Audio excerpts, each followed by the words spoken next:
ଦେଖନ୍ତୁ ବର୍ତ୍ତମାନ ଗୋଟେ ଦୁର୍ଭାଗ୍ୟଜନକ କଥା ହେଉଛି ବରିଷ୍ଠ ରାଜନେତା ମାନେ ସେମାନେ ବର୍ତ୍ତମାନ ଓଡ଼ିଶାକୁ ଖଣ୍ଡ ବିଖଣ୍ଡିତ କରିବା ପାଇଁ ଯେଉଁ ପ୍ରୟାସ ଯେଉଁ ଚକ୍ରାନ୍ତ ଚାଲିଛି ଏହା ଆମ ରାଜ୍ୟ ପାଇଁ ଦୁର୍ଭାଗ୍ୟଜନକ। ଜୟନାରାୟଣ ମିଶ୍ର ଜଣେ ସିନିୟର ଲିଡର, ବୟୋଜ୍ୟେଷ୍ଠ ଲିଡର, କୋଶଳ ରାଜ୍ୟ ଗଠନ କରିବା କଥା ସେ କହୁଛନ୍ତି ଏବଂ ବନ୍ଦେ ଉତ୍କଳ ଜନନୀ ଗୀତକୁ ବିରୋଧ କରୁଛନ୍ତି। ସେଇଭଳି ଭକ୍ତ ଦାସ ଜଣେ ସିନିୟର ଲିଡର, ସିଏ କାଲି କହିଛନ୍ତି ଯେ କଳାହାଣ୍ଡି କି ମହାକୋଶଳ ରାଜ୍ୟ ଗଠନ କରିବା ପାଇଁ ଓଡ଼ିଶା ଗଙ୍ଗାଠୁ ଗୋଦାବରୀ ଯେଉଁ ଓଡ଼ିଶା କୁହାଯାଉଛି, ଯେଉଁ ଉତ୍କଳ ଭୂମି କୁହାଯାଉଛି, ଏହାକୁ ସଂଗ୍ରାମ କରିକିରି ସଂଗ୍ରାମୀ ମାନେ ଯେଉଁ ଭାଷା ଭିତ୍ତିକ ରାଜ୍ୟ ଗଠନ ପାଇଁ ଯେଉଁ ପ୍ରୟାସ କରିଥିଲେ, ଭାଷା ବଞ୍ଚାଇବା ପାଇଁ ଯେଉଁ ପ୍ରୟାସ କରିଥିଲେ, ତାକୁ ଏଇ ଯେଉଁ ବରିଷ୍ଠ ରାଜନେତା ବେଳେ ଯେଉଁଭଳି ଭାବେ ତାକୁ ଖଣ୍ଡ ବିଖଣ୍ଡିତ କରିକି ବିଭାଜନ କରିବା ପାଇଁ ଚକ୍ରାନ୍ତ କରୁଛନ୍ତି। ଆଉ ବିଶେଷ କରି ଯେଉଁ ବିଜେପି ସରକାର ଯେଉଁ କହୁଥିଲେ ଓଡ଼ିଆ ଅସ୍ମିତା କଥା କହିକି ସରକାରକୁ ଆସିଥିଲେ, ତାଙ୍କର ଜଣେ ବରିଷ୍ଠ ନେତା ଏକଥା କହିବା ଆଉ ବନ୍ଦେ ଉତ୍କଳ ଜନନୀ ଗୀତକୁ ବିରୋଧ କରିବା ଏଟା ଅତ୍ୟନ୍ତ ନିନ୍ଦନୀୟ କଥା।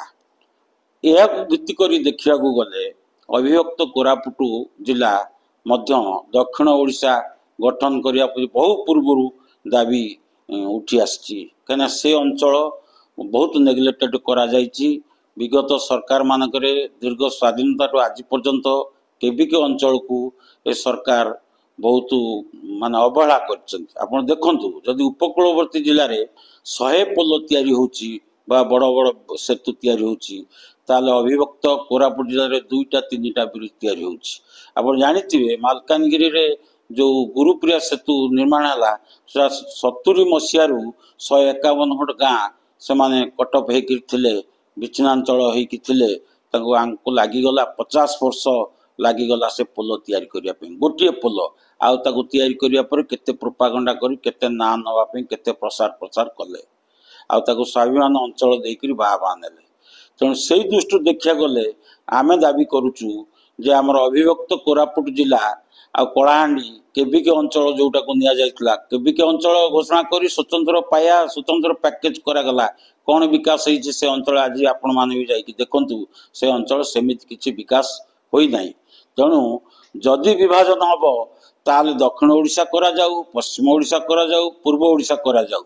ତେଣୁ ମୋ ମତରେ ଏ ଓଡ଼ିଶାକୁ ଖଣ୍ଡ ବିଖଣ୍ଡିତ କରା ନଯାଉ, ସମସ୍ତେ ଏକତ୍ରିତ ହେଇକିରି ବର୍ତ୍ତମାନ ପୁଣି ସୀମା ବିବାଦ ଓଡ଼ିଶାରୁ ଖଣ୍ଡେ ଖଣ୍ଡେ ଛତିଶଗଡ଼ ଏବଂ ଆନ୍ଧ୍ର ସରକାର କୋଟିଆକୁ ମାଡ଼ି ବସିଲେଣି, ଛତିଶଗଡ଼ ବି କିଛି ଅଞ୍ଚଳକୁ ମାଡ଼ି ବସିଲେଣି।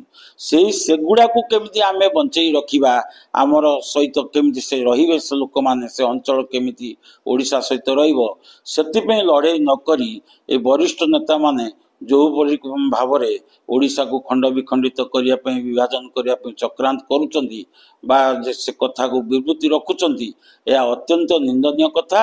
ଏବଂ এই କଥାକୁ ମୁଁ ନିନ୍ଦା କରୁଛି ଏବଂ ଏଭଳି କଥା ଆଉ ଆଗକୁ କରା ନଯାଉ। ଏଥିରେ ସରକାର ଏବଂ ସର୍ବଦଳ ମତ ନିର୍ବିଶେଷରେ এই କଥାକୁ ମାନେ ଇଏ କରାଯାଉ। ଓଡ଼ିଶାକୁ କେମିତି ଆଗକୁ ଯିବ, ଓଡ଼ିଶା କିଭଳି ସୁନାମ ଅର୍ଜନ କରିବ, ଓଡ଼ିଆ ଭାଷା କେମିତି ବଞ୍ଚି ରହିବ, ଏଥିପାଇଁ ସମସ୍ତେ ପ୍ରୟାସ କରିବାର ଆବଶ୍ୟକତା ଅଛି।